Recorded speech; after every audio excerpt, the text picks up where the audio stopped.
Well, I think we'll begin to respect all of our times today. And as folks join us, they will join us. So welcome. Good afternoon. Thank you all for making time to join us here and hopefully for the larger endeavor that we begin today. My name is Matt Harper. I use he, him pronouns. I'm speaking to you from unceded Tongva Gabrieleño territory between their ancestral villages of Yangna and Apachiagna. I am part of the Los Angeles Catholic worker community and will be holding the role of facilitation today for the organizing team that has made this Reckoning with Our Mission Histories series possible. My familial and spiritual ancestors were settlers to this land, and I come today aware of the work that I have left to do.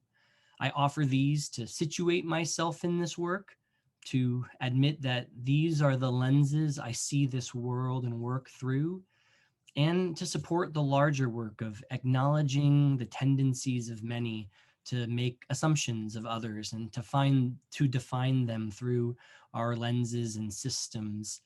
We know each of you come with your own histories and identities, and we are so grateful to have each of you as you are, Thank you. with all the richness you bring to this space. So we want to invite you to take a moment to notice your body and your breath. If it helps to close your eyes, please feel free to. Allow your mind to slow down and your attention to turn towards your inhales and your exhales.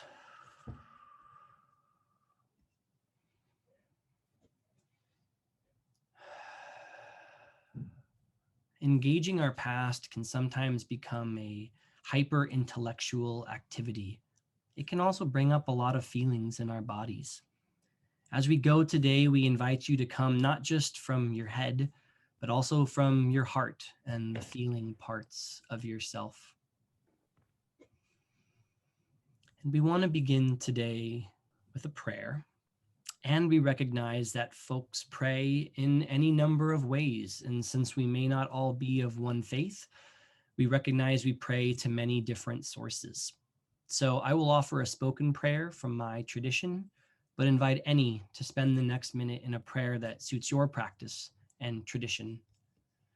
I begin in the name of the Creator and the Redeemer and the Spirit.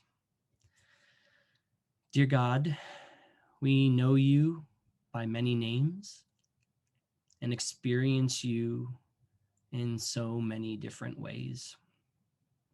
As we gather, open our minds and hearts to your wisdom and insight. Guide our efforts and our actions to reflect the incarnate love you call us to. As we seek a path forward that reckons with the past, that uplifts often silenced voices, that pursues repair, may our work in some small way further your kingdom on earth as it is in heaven. Amen. Thank you. It's clear to us that land acknowledgements are insufficient offerings to those who've faced the never-ending violence of colonization. And we recognize one part of the processes of healing and repair is naming truths. So here in what we now call Los Angeles, we know that there are many tribes and bands, separate and interconnected communities who have been stewards of this earth, who have lived and prayed and loved and resisted and continue to do so today. We seek to honor the original peoples of the land many of us are on, the Gabrieleño Tongva, the Kich, the Fernandeño Tataviam, and the Ventureño Chumash, and their ancestors past, present, and emerging. And more than just recognizing, we are here today to begin to take responsibility for the history of our spiritual ancestors.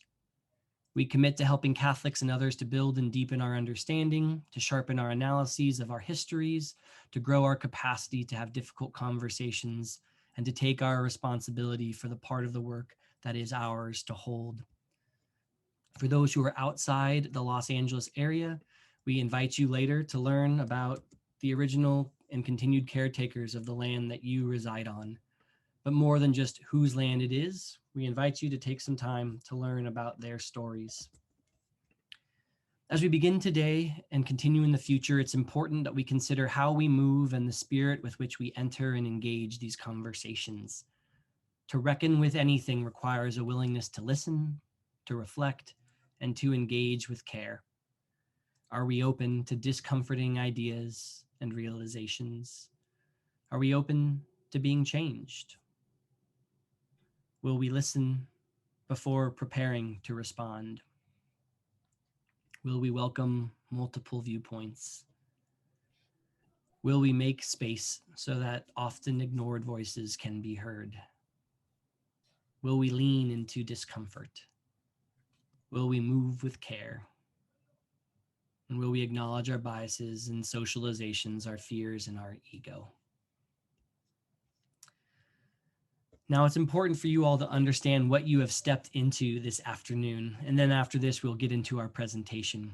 Where did this project come from? Why isn't this session being facilitated by Native elders? And where do we go from here?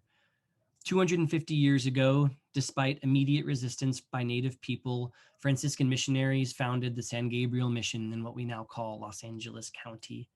In June 2021, the Archbishop of Los Angeles proclaimed a Jubilee year for our Roman Catholic community to celebrate this anniversary with a commitment not to look at the past, but to move forward in mission. To many, this felt insufficient.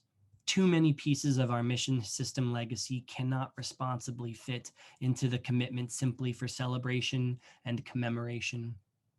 But more than just insufficient, it felt incongruous. Archbishop Gomez previously admitted that we cannot learn history's lessons or heal old wounds unless we understand what really happened, how it happened, and why. What could have been the perfect moment to invite collective engagement and accountability has instead become a continued deflection of our responsibility to reckon with the past. Following the personalist call of Scripture, the invitation not to wait for someone else to do what needs to be done, a small group of concerned faithful came together to help build a space for what we felt had been missed and to invite our church to join with us. Thank you for showing up and hearing that invitation. Let us be clear, this effort requires relationship and accountability with Native communities directly impacted by our mission system. And those communities will be driving forces in determining where we go and how we get there. But with so many other responsibilities and labors required of them, it is not on those communities to do the initial work of preparing our hearts, opening our minds, and building our capacity to have these conversations. We take responsibility to prepare our people, to earn the trust of Native communities, to build genuine relationships that will offer something fruitful for all. Over the next 6 months, we'll offer monthly sessions that invite us to hear, to reflect, and to grow our understandings of the California mission system. We will hear today from Elaine Enns and Ched Myers, two non-Native people who have been doing crucial and accountable work in their settler communities that will prepare us to show up with greater integrity as we transition to hearing from Native elders, researchers, and theologians whose voices must be centered as we continue our work. Over that time, we'll continue to build relationships with our local Native communities so that for the remainder of this Jubilee year and beyond, we can move into accountable, responsible, and authentic action. We hope you will join us. Colonialism has not ended. I have not done enough reckoning with my ancestral history as a settler on Indigenous land. And yet we are all being invited by Native communities into considering how we can be good guests on others' lands. In a moment, we'll hear from Ched and Elaine, who model for many how non-Native people of faith can be proactive in taking responsibility for their ancestral legacies. They're individuals who model a love that throws no one away, but who also speaks hard truths of love, that invites self and others into transformation, and that honors the wisdom of those with lived experience. They show how non-Native people can do work responsibly and accountably with Native communities. Their recent book, Healing Haunted Histories, A Settler Discipleship of Decolonization, is a profound gift and guide to any of us of faith seeking to reckon with our histories of colonization. I want to thank them in advance for the gift of their wisdom and labor and love to this project. And so without further ado, we'd love to introduce Ched Myers and Elaine Enns from the Bartimaeus Cooperative Ministries. Oh, thank you, Matt. We are so grateful for our long friendship with folks at the Los Angeles Catholic Worker Community. And we are really excited, Matt, for your of this space and to all of you who are tuning in this afternoon. We are happy to partner with you in helping launch this educational series of this important campaign around, and I'll say again, the 250th anniversary of the San Gabriel Mission.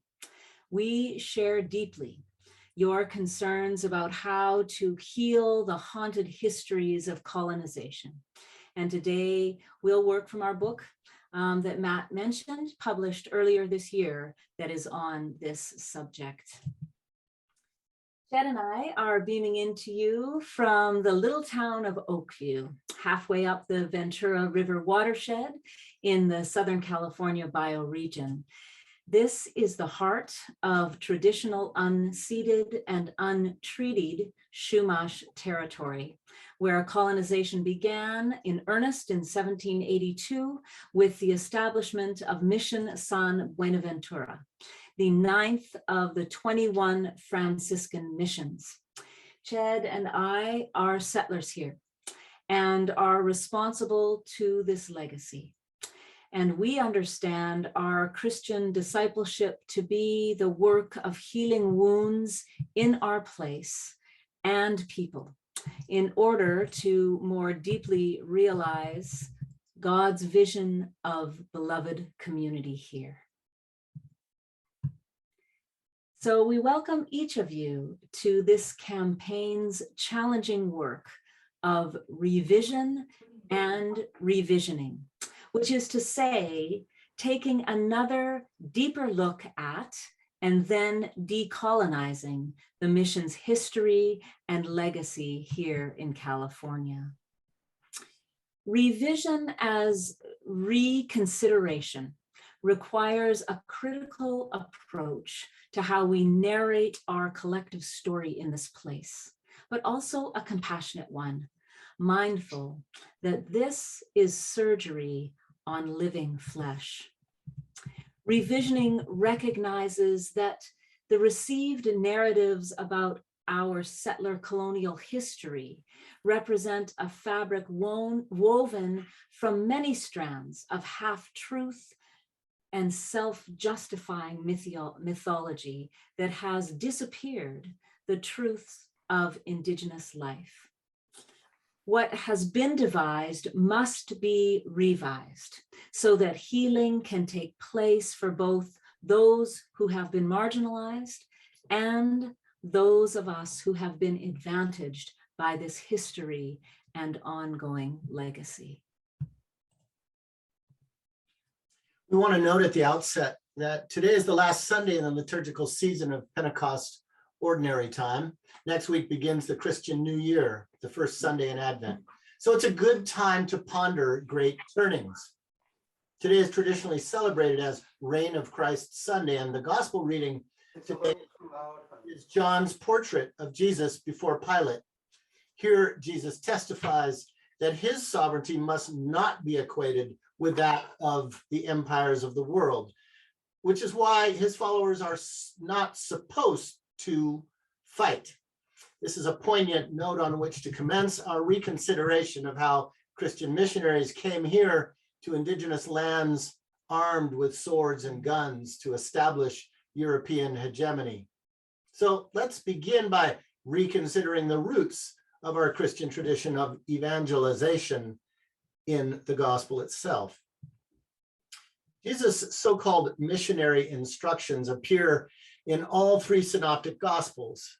This passage surely haunts the consciousness of Christendom the world over, because had Christians observed these simple guidelines for how to interact with other peoples and places, the history of the world would be profoundly different. Jesus could not have been clearer or more unequivocal in these marching orders, but for the most part, our ancestors in the faith ignored them. And consequently, there's been hell to pay, a legacy of domination and supremacy and genocide that reaches across centuries and into every corner of the globe. Here's our text again, arranged in its chiastic structure, A, B, C, B, A. This composition functions to emphasize verse 4 at the center, as you can see, the command to respect one's host by living within the limits of their capacity for and willingness to extend hospitality, which is exactly what our missionary ancestors did not do here on Turtle Island for the most part. It represents the road not taken. Jesus' instructions to his movement were simple, clear, and timeless. How different history would have been had we heeded them. Let's look more closely at the salient points of this instruction. Note that Jesus' commission to his movement organizers is twofold: to proclaim an alternative socio-political order called the Kingdom of God, and to confront unclean spirits and cure diseases. This last aspect is reiterated in verse 2 as healing the weak, a noun which in Greek connotes both physical and socioeconomic vulnerability.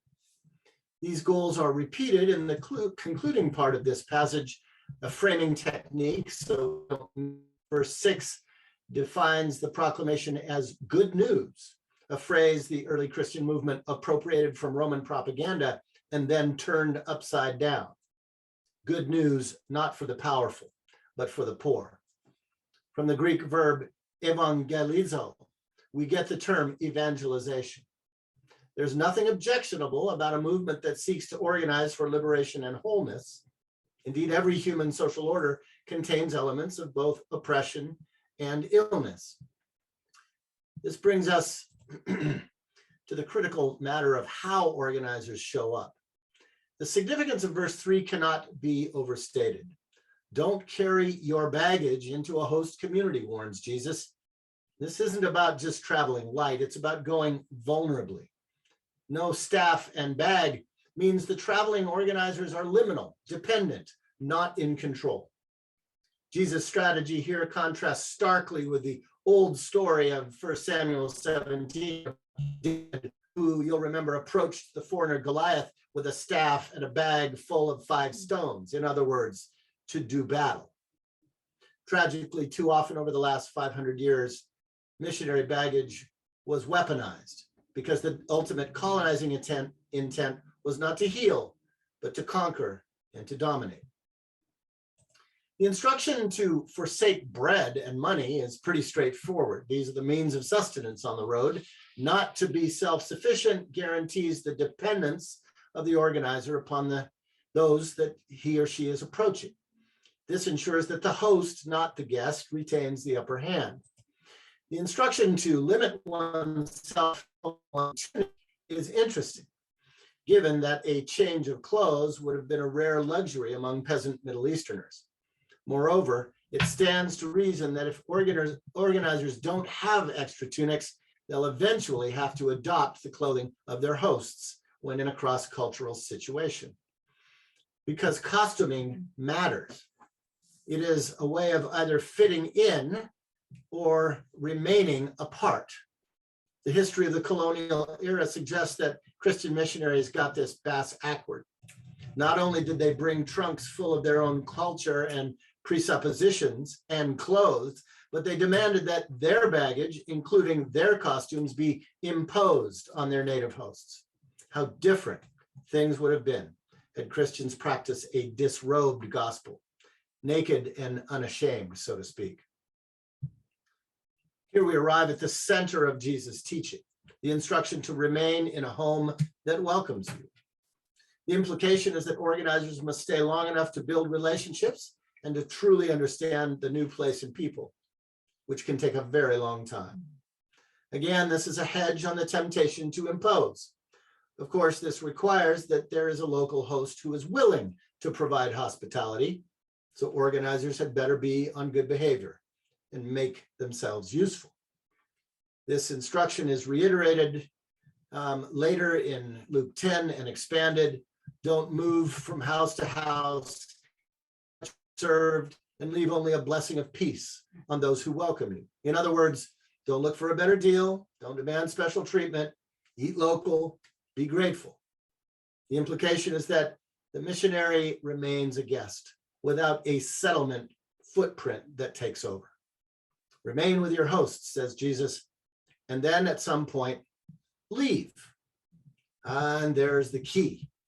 An important early definition of settler colonialism, sociologist Patrick Wolf writes, is that it strives for the dissolution of native societies. It erects a new colonial society on the expropriated land base. Settler colonizers come to stay.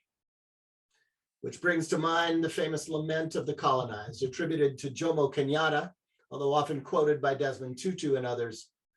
What we were supposed to do, according to Jesus, was to offer the gift of healing and good news and move on, lingering only on the terms of the host. How different history would have been. The final core instruction is that interesting ritual of what to do as an emissary of the movement if you are not welcomed. This is included because it is always and everywhere a real prospect. In that case, says Jesus, move on. Don't retaliate. Don't force yourself on your hosts. Don't condemn them to hell. And don't take over their frickin' house. The shaking off of dust is clearly a symbolic gesture that is important to Luke. It's a form of nonviolent protest, noted again in chapter 10, which Jesus associates with the rejection of the angelic travelers in the ancient story of Sodom, whose sin, contrary to how most Christians understand that old tale, was the lack of hospitality. So Jesus is saying, yes, inhospitality is a serious problem, especially for vulnerable movement envoys. But all you can do is point it out. If folks don't have ears to hear good news, keep walking. Done and dusted, so to speak. Thank you for this. How different things would have been if these straightforward instructions would have guided Christian missions. But history is what did happen, not what should have happened. Christian missions have a long and complex history, and the spread of Christianity across time, 2 millennia, and space, the entire globe, and cultures, almost none untouched, hasn't always and everywhere been synonymous with conquest and colonization. If we assume a simple story, we miss the amazing episodes in which the gospel did spread organically and peaceably, and often not by white folk. But it is equally important to acknowledge the much harder fact that all too often and all too ubiquitously, Christian missions have fused cross and sword, conversion and conquest, evangelization and subjugation. Because of this apostasy, the history of contact, especially between Indigenous and European immigrants in the Americas, is laced with settler betrayal and violation. Let us simply recognize 3 major watershed moments using a very broad brush in the church's slow but steady transformation of Jesus' cross into an imperial sword.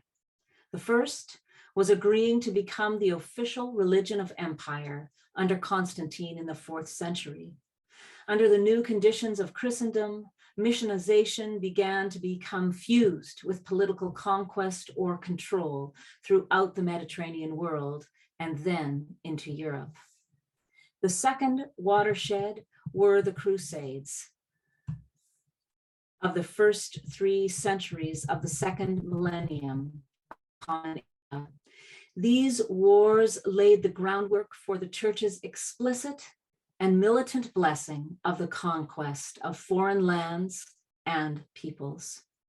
And then the third were the doctrines of discovery, issued by various popes in the 15th and 16th centuries, which explicitly authorized missionization in terms of genocide, and thus legitimated the so-called age of conquest. And it is worth refreshing our memories here. The first pronunciamento stated that Christian explorers had the right and duty to invade, search out, capture, vanquish, and subdue all pagans whatsoever, wheresoever placed, and the kingdoms, possessions, and all movable and immovable goods whatsoever held and possessed by them, and to reduce their persons to perpetual slavery, and to apply and appropriate to himself and his successors the possessions and goods, and to convert them to his and their use and profit. These ecclesial and later legal doctrines continue to justify the long and bitter history of European entitlement to other people's lands and resources around the world, as a recent film by Indigenous historian Steve Newcomb outlines. This is a legacy our churches have yet to fully reckon with. This new era saw Spain claim over the course of mere decades most of Latin America, including what is today called California, despite the fact that until the late 18th century, it was understood as an island, as shown in this old map. And as you know, the keystone strategy for Spain's colonization of California was a system of 21 missions, each about a day's ride apart. Mission San Gabriel was the fourth of the missions, and it was established in 1771. We won't go into this history, as you have plenty of opportunity to explore it in the months to come. But for now, we'll just let the summary of our friend Chumash Ohlone sociologist Jonathan Cordero suffice. Almost 80% in the missions died in the missions. They lost their language, their culture, their communities, their land, and they became subjugated at the bottom rung of society. It is important to note that the colonization of California native peoples did not happen without resistance. This is a beautiful mural in East Los Angeles of the Tongva medicine woman Toy Perina, who in 1785 organized a rebellion against Mission San Gabriel, which, though unsuccessful, remains an important legacy of resistance. In 1821, Mexico became independent from Spain. A major impact on the remote colony of California was the secularization of the missions through the 1830s, which further disenfranchised the remnant indigenous population. The following decade, the Mexican-American War paved the way for the American occupation of the American Southwest, sealed in the Treaty of Guadalupe Hidalgo in 1848. Within months, we might note, after gold was discovered in California.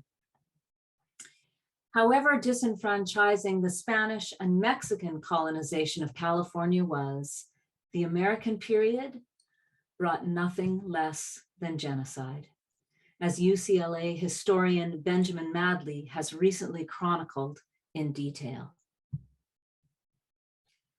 Over the next century, the population of Southern California doubled in size every 10 years, thanks to a flood of in-migration by white Easterners. It began with the completion of the Transcontinental Railroad in 1869. Perhaps you've seen this famous image before. It was actually originally a railroad poster that sought to assure Eastern Americans that it was now safe to settle in the Wild West. But it is a text worth exegeting, because in it, the medieval theological doctrines of discovery morph into a thoroughly secular ideology of progress as manifest destiny. Mm-hmm. It celebrates the inexorable march of white domination over the continent. Notice in the foreground, this is led by militia and followed closely by resource extractors, and then farmers, and then locomotives. a fairly accurate summary of 19th century colonization. The sun rises behind the Mississippi River, while indigenous peoples, together with buffalo and bear, flee into the darkness. That's not an angel in the middle, but the mythic image of Columbia, a feminized version of Columbus, the personification of America. She lays telegraph wire with her left hand, but that's not the Bible in her right. It's a school book. Tragically, most North American churches, Catholic and Protestant alike, were thoroughly seduced by the mythology of empire, as celebrated in yet another piece of propagandizing art from the same era. This one hangs in the US Capitol. This is why Christians ignored or rationalized away the clear instructions Jesus gave to his followers about how to build their movement that we looked at just a few minutes ago. Because the perverted gospel of colonization was and is predicated upon a thorough colonization of the gospel. So here's the deal. This campaign that Matt is talking about, it's not just about missions history, nor is it about trying to exonerate ourselves by disassociating from the Catholic legacy. Because the truth is, every single one of us settlers followed the logic and the momentum that was opened up by those first missionaries and explorers. We are settlers and resettlers in California. I'll just use my story as an example. I'm a fifth generation Californian. My dad's maternal side were all Californians, Mexican Californians, a patrimony that both delights and haunts me. My great-great-grandfather, Francisco Mendoza, was pushed to Turtle Island by the tide of European revolutions in 1848, escaping from Portugal to Mexico and then coming north to Sonora, California, so named because Mexican gold miners were congregated and segregated there. Mendoza married Inés Núñez, who was born in Mexico in 1829. They settled there in Sonora, which was and is Miwok territory. Their second daughter, Maria Rosario, married Luis Guerena, a saloon keeper. Their daughter, Inés Belle, was my grandmother. She married a German-American who was a tire salesman whose father had worked his way west with the railroads. They were all devout Catholics until my dad left the church as an adult, possibly a victim of clergy abuse. The hard times of the Great Depression pulled my dad's family from the foothills of Sonora to urban San Francisco, Ohlone territory. He shared a room with his abuela Maria, who still spoke mostly Spanish. Having grown up poor, my dad assimilated as much as he could so he could realize the American dream. And not having a Hispanic surname helped. And he did make it, surviving World War II and the Korean War, then resettling in Los Angeles in the 1950s, Tongva territory. See, these resettlements, like those of your families, followed the colonial pattern of entitlement to inhabit any place. My dad eventually became a successful businessman, though at the price of exiling his Mexican side. Because for all immigrant communities in America, the process of assimilation into the dominant culture was or is a constant negotiation of loss. I carry all of this in my bones, and so do you. When I was a teenager, my family used to camp along the Gaviota coast, northwest of Santa Barbara, where it was and remains one of the last remnants of undeveloped coastal sage chaparral in Southern California. This was and is the heart of Chumash country. We often camped in Tahiguas Canyon, the former site I learned later of the Chumash village of Tahiwa. One year, my dad called our attention to an old coast live oak not far from our campsite. It was adorned with this arbor glyph dating to the early 1800s and thought to be a Chumash rendering of a neophyte, that is, someone forcibly taken into the Spanish mission system, kneeling before a Franciscan padre. This was my first exposure as an already alienated teenager growing up in an unchurched home, the height of the Vietnam War, to the heavy footprint of the Spanish colonization of California. Although at the time, We just called it the Indian tree, with no further context or conversation. Only later did I awaken to the real stories this land holds, as recently outlined by Indigenous Californian scholar Elias Castillo. But this fading photo of that tattooed tree has hung on my wall for decades, like a haunting, a continuing reminder of the need for us Christians to face the legacy of colonizing missions in this place. Sociologist Avery Gordon has been studying haunting as a social phenomenon. In her important book, Ghostly Matters, she asserts that haunting is a constituent element of modern social life through which repressed or unresolved social violence makes itself known in everyday life, especially when they are supposedly over and done with, slavery, for instance, or when their oppressive nature is continuously denied. Gordon also emphasizes how reckoning with these ghosts can mobilize individual, social, or political movements, but only if they are faced. And that is exactly what this campaign is inviting us to do regarding the mission's legacy. Not just decolonizing memory, but reconsidering our own identity and decolonizing our own individual and collective discipleship as church.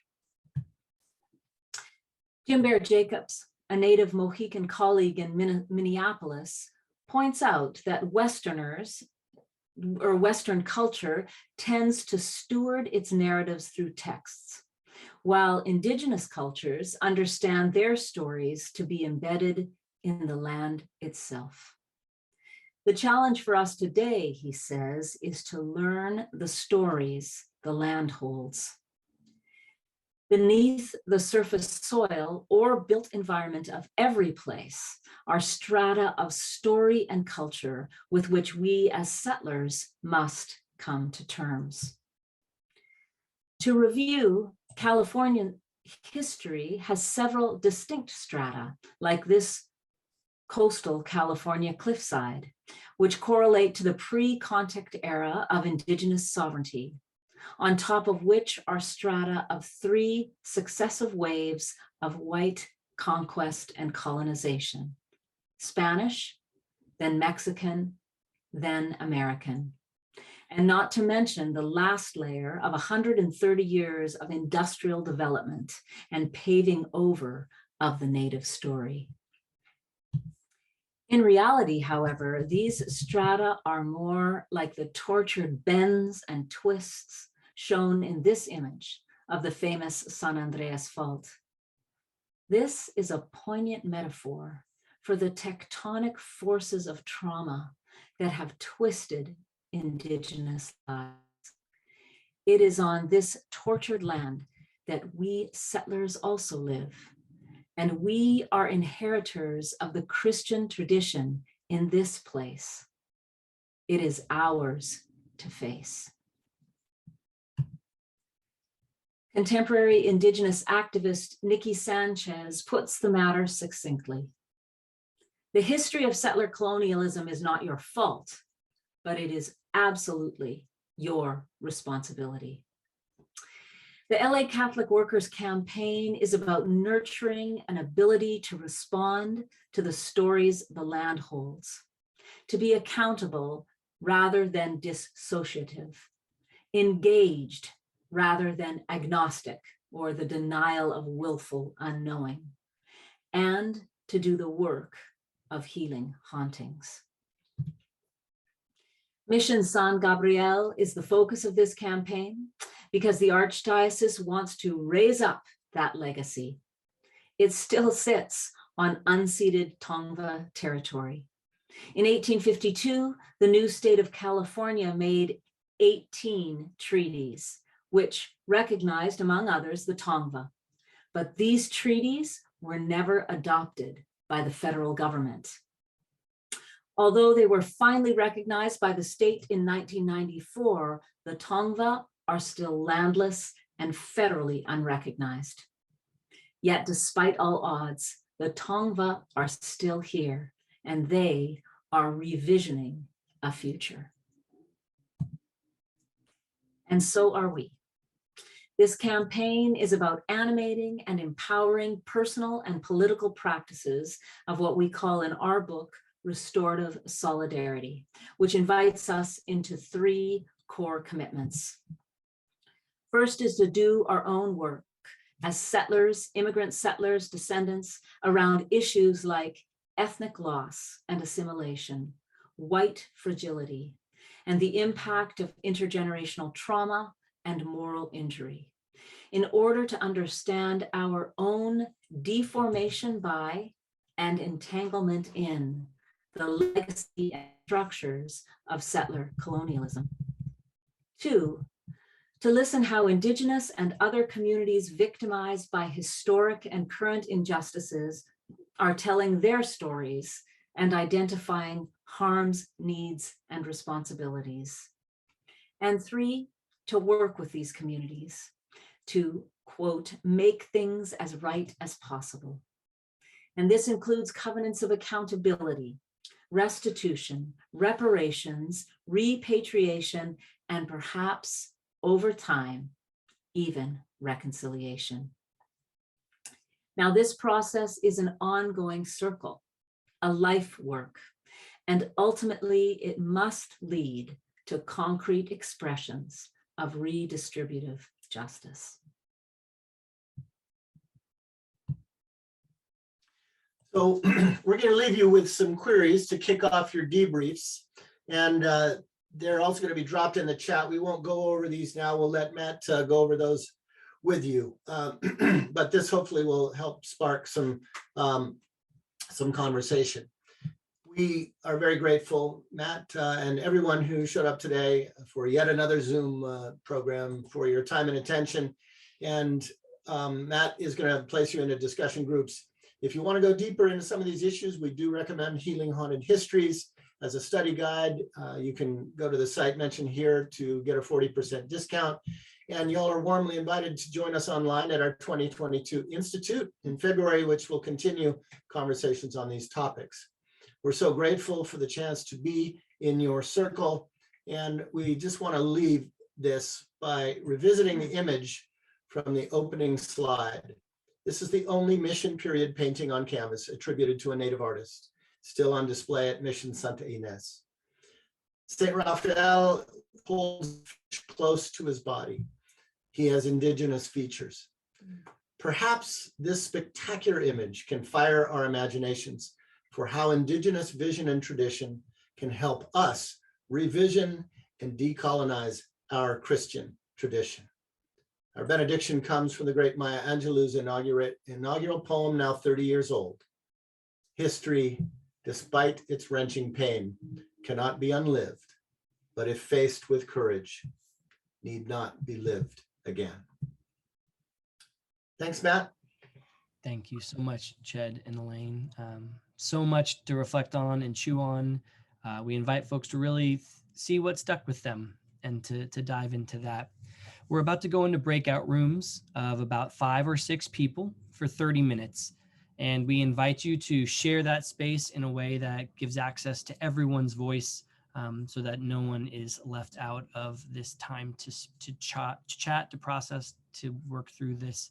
I'm going to be dropping the questions in a moment and invite you to pick the ones that really stand up to feel like they are on top for you. You won't have time to engage them all, but dive in as you feel willing to push yourself. At the end, we will be doing some sharebacks in the chat. So I invite you to think about what items from the conversation stand out to you. What are some of the takeaways you want to share with others so that we can all share them together after we come back together. So I'm dropping into the chat our questions. The first is, can you name one of your ancestral lines? Where did they come from? How and when did you or your ancestors come to California, and where did they settle? And then who are the Indigenous peoples, past and present, of where you currently live? Do you have relationships with them? Where did you learn, or what did you learn about Native Californians in school? Have you visited a mission or a renteria or reserve? can you identify a haunting on the landscape of where you currently reside? What can you do to learn more about that unresolved story and work towards healing and justice? And finally, given the recognition that this is considered a jubilee year by the Catholic Church, what might aspects of an alternative jubilee year commemoration be that would affirm a full, genuine release?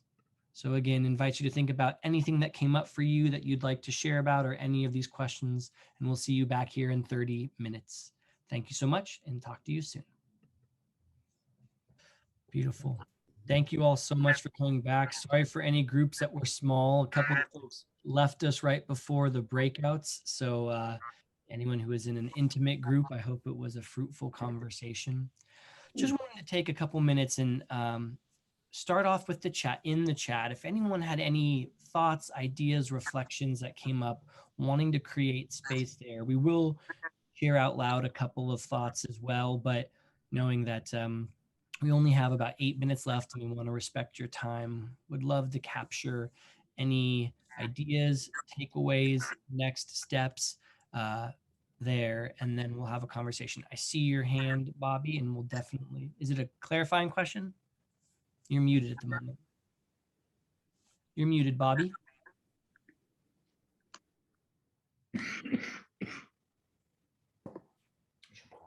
Yeah. At the end of it, very end of our conversation, I was bringing up that I was wondering if Chad or sorry, but I can't remember, Elaine can comment on this, that the ethnographers in the past did a great undercount of how many indigenous people, the population of indigenous people in North America, compared to what is being discussed now. I don't know if they know anything about that, but so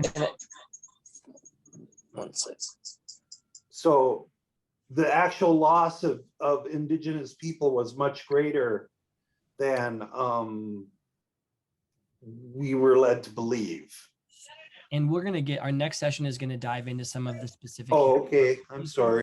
No, you're fine. Appreciate it. But right now, I just want to take a moment before we share back in this large space, invite folks to continue to throw things in the chat, maybe some takeaways, and then we'll have a chance just briefly to share some more thoughts. That way we capture all of the brilliance and the insights that came out in your small groups, and then we'll share this with everyone.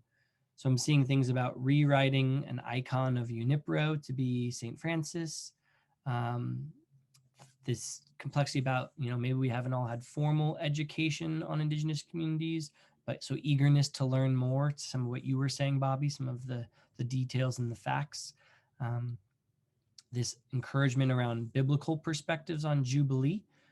What does Jubilee mean, and are we doing that integriously?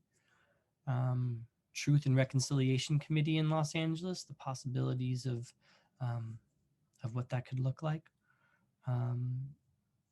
See, many said the church should invite Indigenous voices into churches to speak and share stories.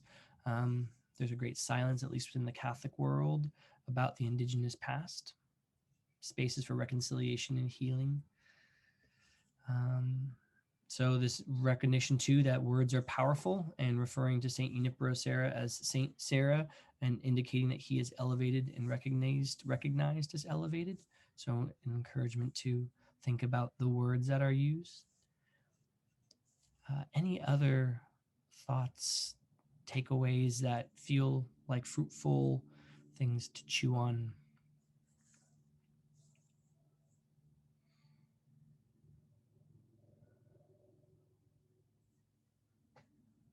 Healing circles, public apology, celebration, inviting Indigenous people to share their culture, tell their stories, humanizing the reality of their lives.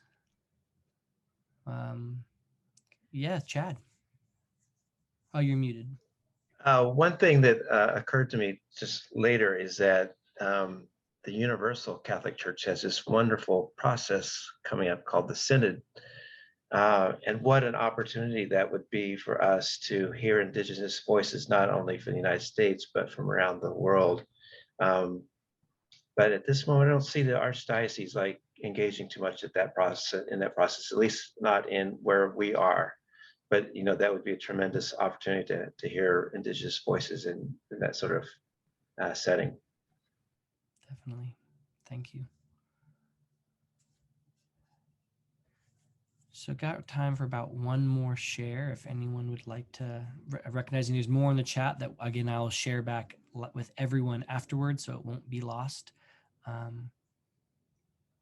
Maybe visiting literal missions, maybe space at each missions to tell a more full truth, like they're trying to do up at Santa Clara right now, and the story of Junipero Serra and the missions. One thing, if I might suggest, is that I'm in education. I teach high school, and I think looking at what elementary schools do in terms of mission education and what high school curriculums, whether they include Indigenous history or whether it's not even mentioned or how it's mentioned, because even in U.S. history books, Native peoples can be relegated to just a page or a paragraph. So I think educationally, to prepare the future generations, that's a huge thing that might require more systematic approach. But I think that's an element that needs to be brought to the forefront. Thank you. Rosa, go ahead.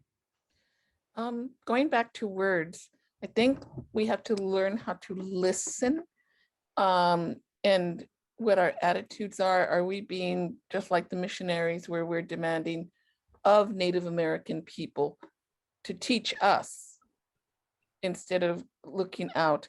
And how do we use words? I think of our African American brothers and sisters when I hear the word mission, because for them, the word plantation, of course, is a slave word.